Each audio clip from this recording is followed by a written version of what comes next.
This girl let her guard down for just a second and got snatched by two kidnappers. A boy witnessed the whole thing from nearby. He tried to step in and save her, but ended up getting caught by the kidnappers too. The boy begged them to let him go. Since his parents had already abandoned him, nobody was ever going to pay a ransom for him. The kidnappers told him to shut up, grabbing him was just a bonus. Their real target was this girl. She's the only daughter of the Kanahana family, and the Kanahana Group is basically the biggest corporation in all of Japan. That's why the kidnappers were so pumped. The boy was shocked to learn who she really was, but the girl stayed totally calm the whole time. She even asked to use the restroom. The boy was completely speechless. I mean, they were still tied up, but the girl kept insisting she really had to go. The boy begged her to hold it, but she said she couldn't wait any longer. Left with no choice, the boy called the kidnappers over. Surprisingly, they actually let her go. When she came back, she said she felt so much better. Both the boy and the kidnappers were stunned by how carefree she was. The boy couldn't believe how different she was from his first impression. She had seemed so graceful and refined before. Then the girl demanded tea and snacks from the kidnappers. They only tossed her a bottle of water,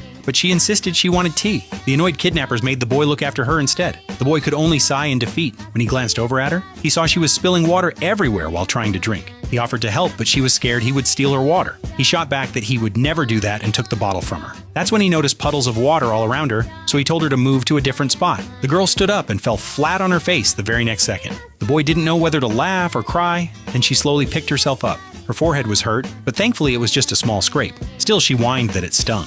Then the girl asked the boy why he got captured too. The boy handed over her student ID. Turns out he had found it earlier and wanted to return it to her. That's how he ended up witnessing her kidnapping. He tried to rescue her and got tied up himself instead. After hearing this, the girl told him someone would come save them soon. The boy was confused, but she didn't feel like explaining. All she wanted now was a nap, and she wanted the boy to be her pillow. The boy got all flustered, but the girl kept pleading with him, so he gave in and let her rest on his lap. The girl got nice and comfy while the boy turned red with embarrassment. But then she asked him to lull her to sleep too. The boy could only accept his fate. Suddenly, hurried footsteps echoed outside the door. Meanwhile, the girl was sleeping like a baby, even drooling a little. The boy kindly wiped it away and accidentally woke her up. By then, the negotiation between the kidnappers and her father had fallen apart. The kidnappers were furious. They threatened her father using her safety as leverage. Hearing this, the boy immediately stepped in front of her to shield her. The girl was puzzled. They had literally just met, so why was he looking out for her like this? The boy believed that helping others was his own way of finding redemption. The girl found herself completely drawn to him. Everyone else always acted stiff and formal around her, but he was the only one who treated her like a normal person,